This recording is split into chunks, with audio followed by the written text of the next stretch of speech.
From those student problems, right, in Gqeberha, you saw even yesterday, the Sunday World reporting that at the weekend, some landlords are allegedly demanding sexual favours from some students who are struggling to pay rent. According to the reports, the situation is actually more dire for female students. And in some of these cases, students are reportedly thrown out if they refuse to pay with their bodies. A certainly concerning situation. Let's now speak to NSFAS and get their response on this. The spokesperson, Ishmael Mnisi, joins me now in studio. Quite a difficult story to process when you read that. How do you respond? Well, we as NSFAS condemn strongly these incidents whilst we are investigating, but we know that students would not just make such wild allegations regarding such a serious matter. We really are going to do something as NSFAS and as the post-school education and training system to deal with these things. But our stance is very clear. Any form of exploitation of our students, especially female vulnerable students, is totally not acceptable. And any form of gender-based violence is also not acceptable in our post-school education and training system. Be it perpetuated by landlords, be it perpetuated by any other person to any student or even among students themselves. It's totally intolerable that we have such a situation. What are you going to do about it? Well, as NSFAS, we have started our investigations, working together with the eThekwini TVET College, particularly for this incident that has been reported. By Wednesday, we will have our preliminary findings, on these investigations, and from there, we will, as NSFAS, take measures. And there are two measures that we are going to do. Should we establish the truth to this claim, instantly we are going to blacklist that accommodation provider. And secondly, we are going to take the student to the police to open a case against the provider. Students, though, are saying that they wouldn't be in this position if NSFAS responded to them timeously.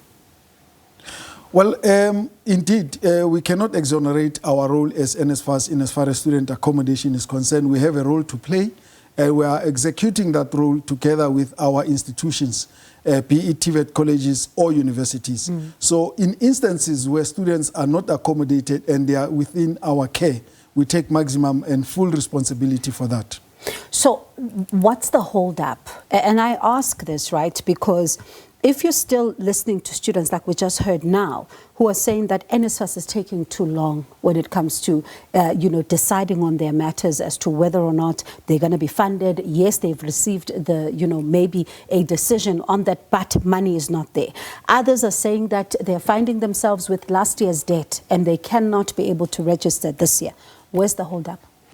What we have done as NSFAS in anticipation of the hold-up, which is as a result of what we call the reconciliation process, we call it the closeout project for outstanding students, funded students. Okay. We have written to institutions. And what happens during that reconciliation process? During the reconciliation, we look at what we have paid to all the students for a preceding year, say it's 2024. We reconcile and close the file. In certain instances... Have you closed it? Some information, it's a continuous process, but as we are dealing with that, we've made some payments already to institutions. We made an advance payment of billions at the beginning of the year in January, and we issued instructions to institutions that use this money to register all NSFAS-funded students.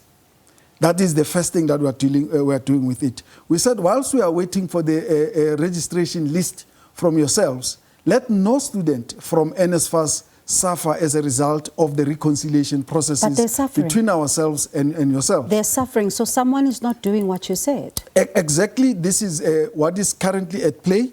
And as NSFAS, we are engaging with USAF, which is the body responsible for all vice-chancellors. We are engaging with TVET college principals.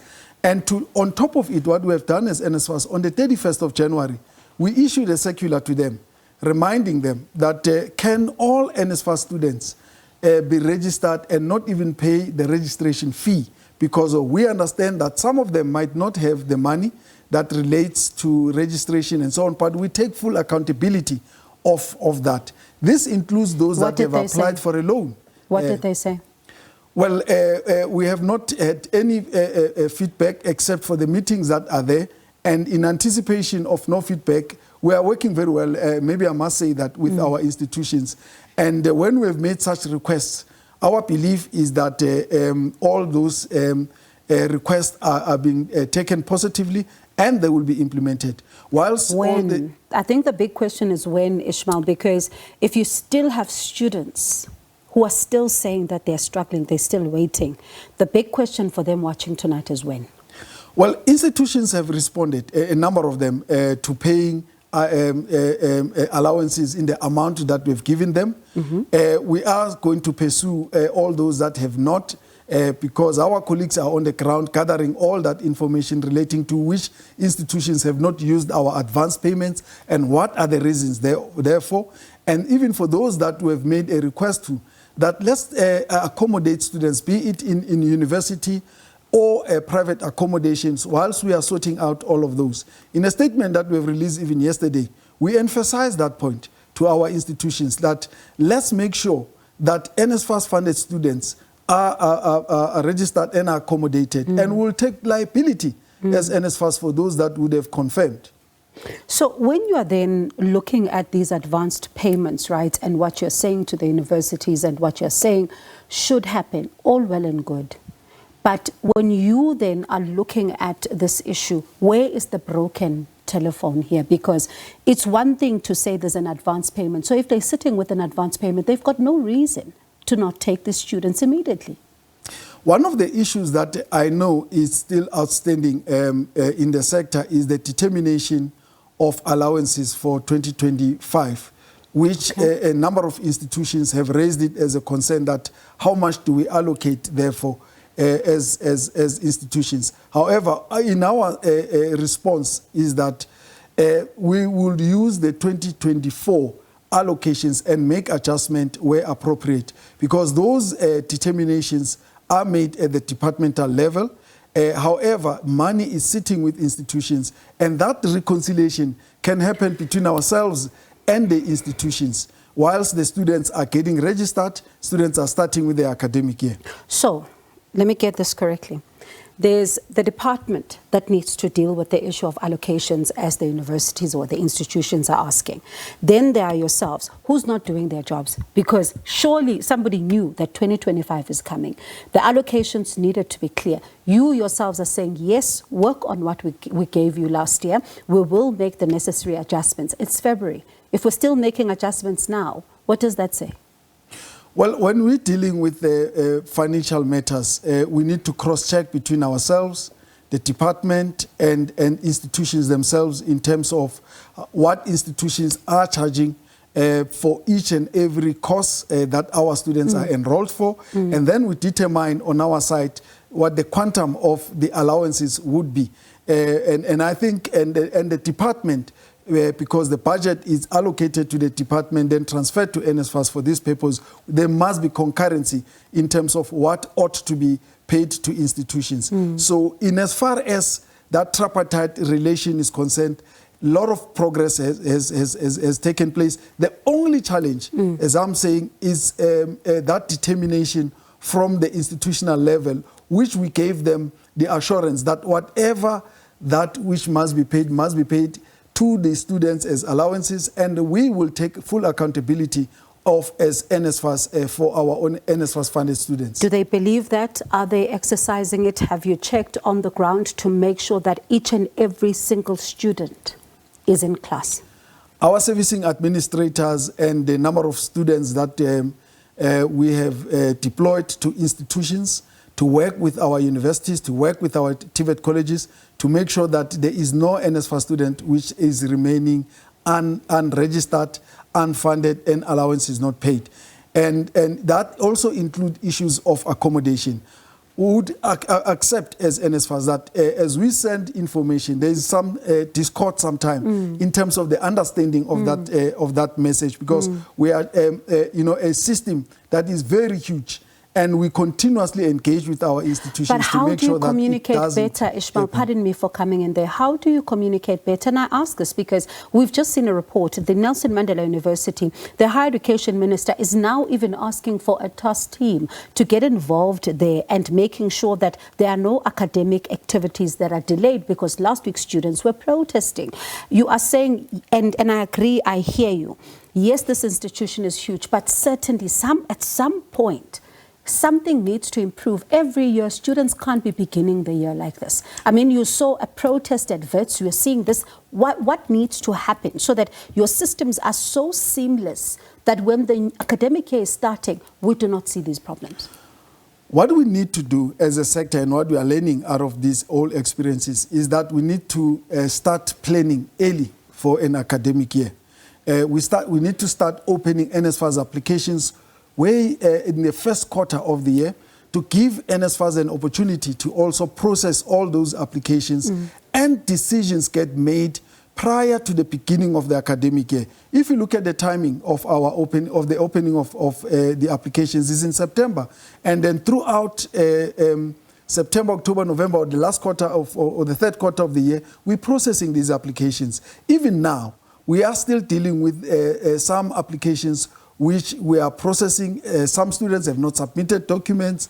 Some of them are appealing. And that means it's a process. It will take time from those students to deal with those administrative issues instead of them being to class. As NSFAS, we are taking it upon ourselves that we will start the planning process way earlier, so that come the time when students are back into institutions of higher learning, we do not have the back and forth in terms of the administrative hurdles that we are currently having, including determining the quantum of the allowances that must be provided to students. So just as I let you go tonight, anyone who's facing issues, right, whether it's an issue of registration because last year they still have outstanding debt, whether somebody has an accommodation issue, they must just go to the registrar's office. They'll be assisted. Is that what we're saying tonight? Our message is very clear. To institutions. Let's allow all NSFAS funded students to go and register without paying any registration fee. Okay. We have also requested